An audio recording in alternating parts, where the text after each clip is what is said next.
Welcome to n times. నా పేరు నానాజీ. ఇప్పుడు ఆంధ్రప్రదేశ్లో వైసీపీ ప్రభుత్వం ఇంత ఘోరంగా వైఫల్యం చెందడానికి అనేక కారణాలు ఉన్నాయి. ఈ కారణాల్లో ప్రధాన కారణం కొన్ని మనం చర్చించుకుందాం.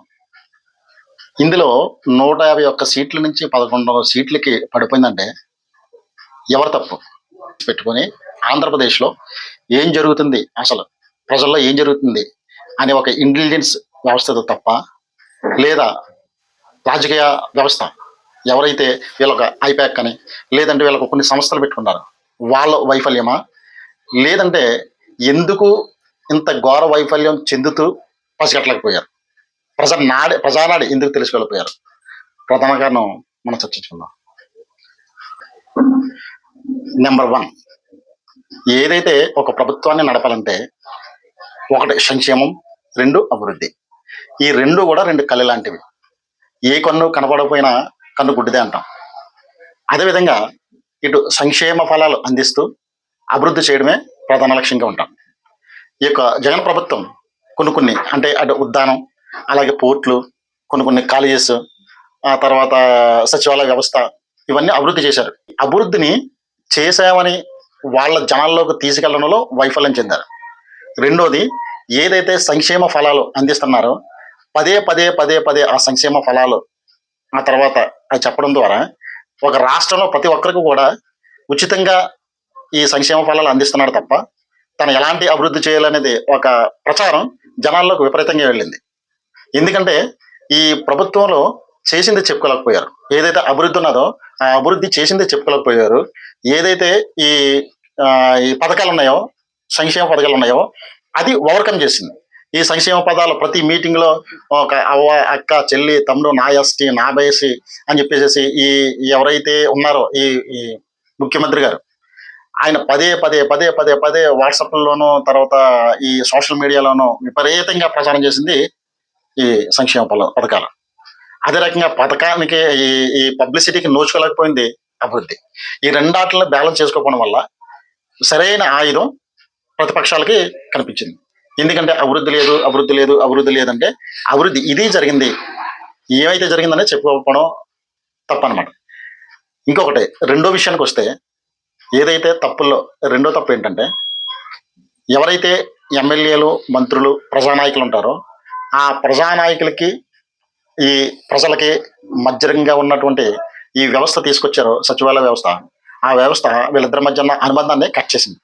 ఎందుకంటే వాలంటీర్స్ వ్యవస్థ ఒకటి పెట్టి ఆ వాలంటీర్ వ్యవస్థ ద్వారా సంక్షేమ పథకాలు డైరెక్ట్గా వాళ్ళకి పంపించి డైరెక్ట్ బెనిఫిషరీకి డిపిటీ ద్వారా డైరెక్ట్ బెనిఫిషరీ ట్రాన్స్ఫర్, దీని ద్వారా బటన్ నొక్కగానే వాళ్ళ ఖాతాల్లోకి వెళ్ళడం వల్ల అక్కడున్న స్థానిక ఎమ్మెల్యే కానీ, ఆ సెకండ్ గ్రేడ్ నాయకులు కానీ, ఆ గ్రామంలో ఉండే కార్యకర్తలు కానీ వాల్యూ లేకుండా పోయింది. దానివల్ల ఇక్కడ డైరెక్ట్ వాలంటీర్ అండ్ ముఖ్యమంత్రి, ఈ తర్వాత సచివాలయ వ్యవస్థ, ఇదే రావడం వల్ల ఈ ప్రజలందరూ కూడా అటాచ్మెంట్ తగ్గిపోయింది. ఈ ఏదో ప్రజానాయకులకి ప్రజలకి ఉన్నటువంటి అటాచ్మెంట్ తగ్గిపోయింది. ఇదివరకు ఏం జరిగేదంటే, ఈ ప్రజల్లో ఏదైనా కొంచెం ఏదైనా అవసరం ఉన్నప్పుడు స్థానికులుగా ఎవరైతే ఉన్నారో ఆ నాయకుల దగ్గరికి వెళ్ళి ఆ నాయకుడిని తీసుకుని ఎమ్మెల్యే దగ్గరికి వెళ్ళేవాళ్ళు. దాని ద్వారా పని జరిగేది. దాని ఏంటంటే ఆ పని జరిగిందన్న కృతజ్ఞతతోటి ఆ పార్టీకి అంటిపెట్టుకుని ఉండేవారు. అది కార్యకర్తల బలం పార్టీకి. అలాంటి కార్యకర్తలే ఈ రోజు వైసీపీలో నష్టపోయారని చెప్పేసి చాలా మంది మా ఫ్రెండ్స్ కూడా ఉన్నారో చెప్తున్నారు. వాళ్ళకి ఏంటంటే 5 సంవత్సరాలు ఉన్నారు కానీ కార్యకర్తల్లాగానే మిగిలేదు, కానీ వాళ్ళకి ఎలాంటి సోర్స్ లేకపోయింది. ఇదివరకు ఏంటంటే ఇది ఒక కాంట్రాక్టర్, లేదంటే ఒక డ్రైనేజీలను, రోడ్లను ఏదైనా వేయించేవారు. దానివల్ల వాళ్ళకి కొంచెం అమౌంట్ వచ్చేది. నెక్స్ట్ ఎలక్షన్కి తిరగడన్నా ఏదన్నా సరిగ్గా వాళ్ళకి మళ్ళీ ఖర్చులు కావాలి కాబట్టి దాంట్లో రొటేషన్ అయ్యేది. ఈ ప్రభుత్వంలో ఆ కార్యకర్తలు మర్చిపోవడం వల్ల అక్కడ కూడా మైనస్ అయింది. ఇక మూడో అంశం, ప్రధానంగా తీసుకున్న ఒక లైన్, మంద క్యాస్ట్ వార్ కాదు, క్లాస్ వార్. ఏదైతే పేదలకి పెత్తందారులకి మధ్య జరుగుతున్న యుద్ధం, నేను పేదల తరపుని పోటీ చేస్తున్నాను, నేను పేదల తరపున పోరాడుతున్నాను. ఎస్సీ, ఎస్టీ, బీసీ, మైనార్టీకి చెందిన పేద బడుగు బలహీన వర్గాలన్నీ కూడా నా వైపే ఉన్నాయంటూ జగన్మోహన్ రెడ్డి గారు ప్రతి మీటింగ్లో పదే పదే పదే పదే పదే చెప్తే అది ఎక్కడి వరకు వెళ్ళిపోయిందంటే, ఎవరైతే తన సొంత సామాజిక వర్గం ఉన్నదో రెడ్లు కూడా వ్యతిరేకం అయిపోయారు. దానికి ఒక ఉదాహరణ కోటమిరెడ్డి శ్రీధర్ రెడ్డి గారు, ఆనం రామనారాయణ రెడ్డి, అలాగనే చాలామంది నెల్లూరులోను, రాయలసీమలోను రెడ్లంతా కూడా దూరం అయ్యారు. ఇదివరకు ఎవరైతే దగ్గరుండి గెలిపించుకున్న రెడ్డి వర్గం ఉన్నదో ఈ రోజు ఆ రెడ్డి వర్గం కూడా వదిలేసింది. ఎందుకంటే పెత్తందారుల్లో వాళ్ళు అటువైపు వెళ్ళిపోయారు. ఈయన వేసుకునే ఎస్టిమేషన్ అంతా కూడా అక్కడే తేడా వచ్చింది. ఏదైతే బ్రాహ్మణ వర్గం, వైశ్యాలు, తర్వాత క్షత్రియులు, కాపు వర్గం, కమ్మ వర్గం, ఇలా ఎవరైతే మెయిన్ ప్రధానంగా ఒక ఒక పరిపాలించగలరో, రూల్ చేయగలరో వాళ్ళందరూ కూడా సంఘటితం అయ్యారు ఈ ఎలక్షన్లో. అందుకే ఇక్కడ ఎవరి అంచనాలకే కూడా దొరకలేదు ఆ గెలుపు. ఎందుకంటే పేద బడుగు బలహీన వర్గాలు అంటే క్రైస్తవులు, ముస్లింలు ఎలాగ కూటమికి వేయరు, ఎలాగ వైసీపీకి వస్తుంది. ఈ అగ్రవర్ణ పేదలు కూడా ఈ పొందుతున్నారు కాబట్టి ఏదైతే సంక్షేమ పథకాలు తీసుకున్నారు కాబట్టి వాళ్ళకి కూడా కృతజ్ఞత ఉంటుంది. ఈ ఓట్ షేర్ అంతా కూడా మనకి అగ్రవర్ణ పేదల్లో ఉన్న ఓట్ షేరు, అలాగనే ఎస్సీ ఎస్టీ బీసీ మైనార్టీ సంబంధించిన ఓట్లు లంశంగా పడతాయి, మన గెలుపు తథ్యం అన్న ధీమా మీద ఉన్నారు. ఎక్కడ తేడా కొట్టిందంటే ఎప్పుడైనా సరే కానీ ఫర్ ఎగ్జాంపుల్ ఒక 10,000 ఇస్తారంటే ఆ 10,000 సంవత్సరానికి ఇంకా ఎక్కువ కావాలని కోరుకుంటారు, ఇంకా ఎక్కువ ఇస్తే బాగుంటుంది కోరుకుంటారు. లేదంటే ఓ 2 సంవత్సరాలకి ఇంకా పెరిగితే బాగుంటుంది కోరుకుంటారు. అదే అదే రకంగా ప్రతి మనిషి కూడా ఈ ఏదైతే మనకి డబ్బులు ఎక్కువ వస్తున్నాయి, శాలరీ కూడా ఏదైనా ఒక జాబ్ చేసుకునేటప్పుడు దాంట్లో 15,000 శాలరీ ఇస్తున్నారంటే ఇంకో దిక్కున 20,000 అనగానే అప్పుడు ఎందుకు ఇచ్చాడు, తర్వాత నన్ను కాపాడాడు, నా కుటుంబాన్ని కాపాడు, 15 శాలరీ దగ్గర ఉండాలనుకోరు. శాలరీ హైక్ అయింది కాబట్టి టెక్నాలజీ షిఫ్ట్ అవుతారు. అప్పుడు మనకి ఎథిక్స్ కనిపించవు. అదే రకంగా ఇప్పుడు సంక్షేమ పథకాల్లో కూడా ఒక ఇంట్లో ఒక అమ్మాయి ఉన్నా అబ్బాయి ఉన్నా అమ్మఒడికి 15,000 ఇస్తానన్నారు. ఈ 15,000 నలుగురు పిల్లలు ఉన్న వాళ్ళు ఉంటారు, ముగ్గురు పిల్లలు ఉన్న వాళ్ళు ఉంటారు. గ్రామీణ ప్రాంతాల్లో ముగ్గురేసి, నలుగురేసి, ఐదుగురేసి అలా కూడా ఉంటుంది పిల్లలు. ఈ గ్రామీణ ప్రాంతాల్లో ఎక్కువ మంది వాళ్ళ పిల్లలు, అర్బన్లో అయితే ఒకరిద్దరు ఉంటారు కానీ ఆ గ్రామీణ ప్రాంతాల్లో ముగ్గురు నలుగురు ఇలా ఉంటారు. వాళ్ళకి ముగ్గురు పిల్లలు ఉన్నారంటే ముగ్గురికి 3 15 వస్తాయి, నలుగురికి 4 15 వస్తాయి. అది తర్వాత ఇస్తారా లేదా, దాని కెపాసిటీ ఎంత, మనకున్న సోర్స్ ఎంత, మనకున్న బడ్జెట్ ఎంత అనేది వాళ్ళకి అనవసరం.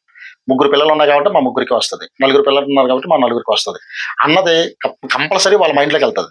అలాగే ఇప్పుడు 500 పెంచుకుని 250 పెంచుకుంటే దానికన్నా ఒకసారి 4,000 నెక్స్ట్ మంత్ నుంచి 4,000 పెన్షన్ అందుతుందంటే ఎవరికైనా వెళ్తుంది. కొన్ని వర్గాలకైతే 50 సంవత్సరాలు దాటిన తర్వాత పెన్షన్ అన్నారు.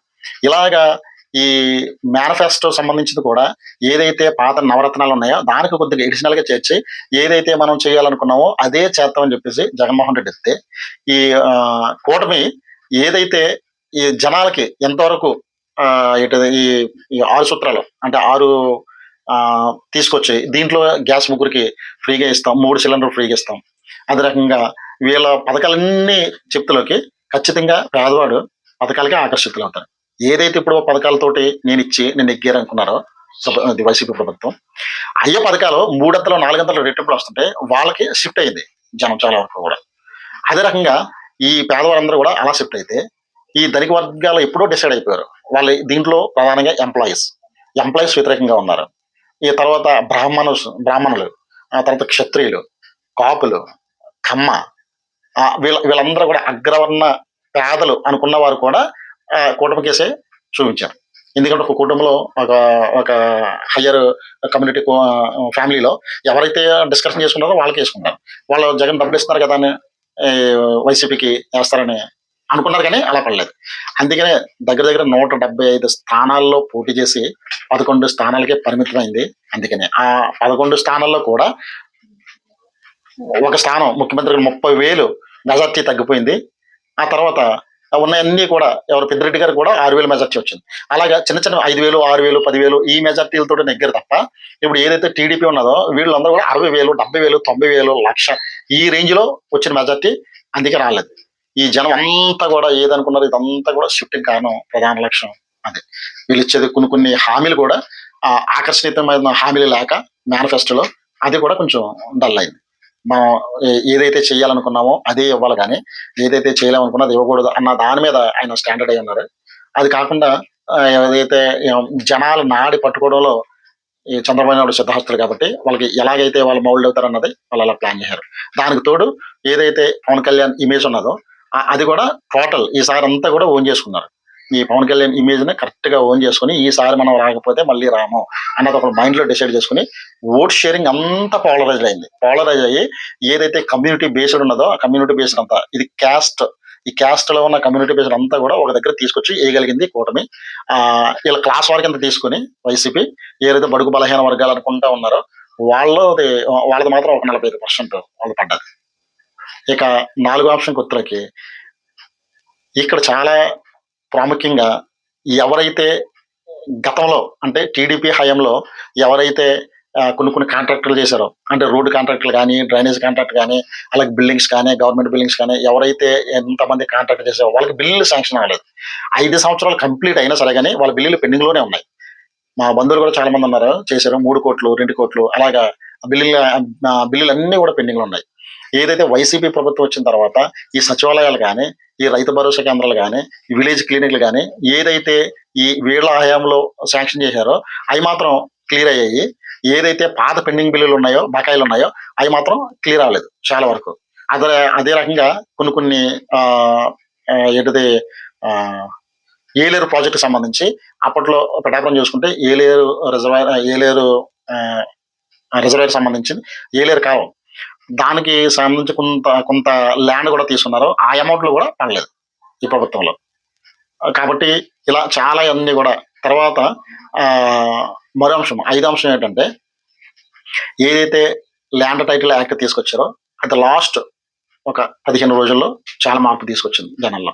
అంటే ఈ ఏదైతే ఈ పట్టా ఉంటుందో, పాస్బుక్ ఉంటుందో, పాస్బుక్ మీద జగన్మోహన్ రెడ్డి గారు ఫోటో వేసుకోవడం, తర్వాత జనాలందరూ కూడా దాన్ని నమ్మడం, ఇది ఖచ్చితంగా మా ల్యాండ్ పై నీ ఫోటో ఏంటి మమ్మల్ని తీసుకుంటారు అనే ఈ కూటమి ప్రచారానికి ఖచ్చితంగా జనం నమ్మారు.